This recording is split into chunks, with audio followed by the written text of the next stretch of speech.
sur la responsabilité du colonel Blaise Goumou. Vu l'article 25 du statut suscité,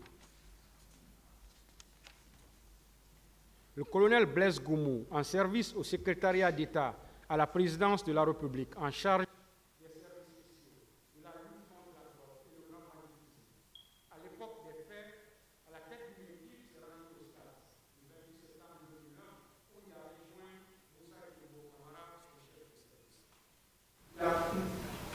La plupart, même de ses collègues, les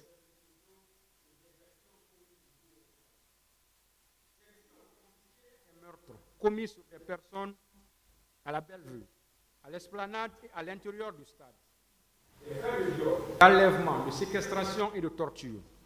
Des pièces de la procédure, notamment une photo de Mme Fatoumata Bari, à moitié nue, tenue entre deux de leurs agents, témoigne éloquemment de sa participation aux faits reprimés aux côtés d'autres éléments de son unité.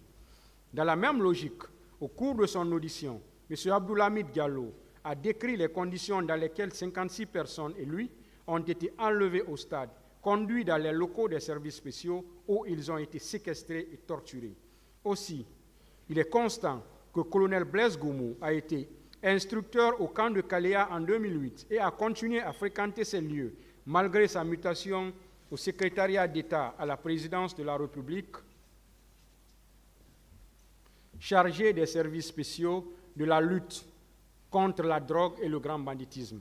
Sa présence régulière au dit camp établit sa participation à l'encadrement, la sélection, la conduite des recrues qui ont participé au massacre du stade, comme l'a soutenu Mamadi Soumaoro dans sa déposition de témoin à l'audience publique.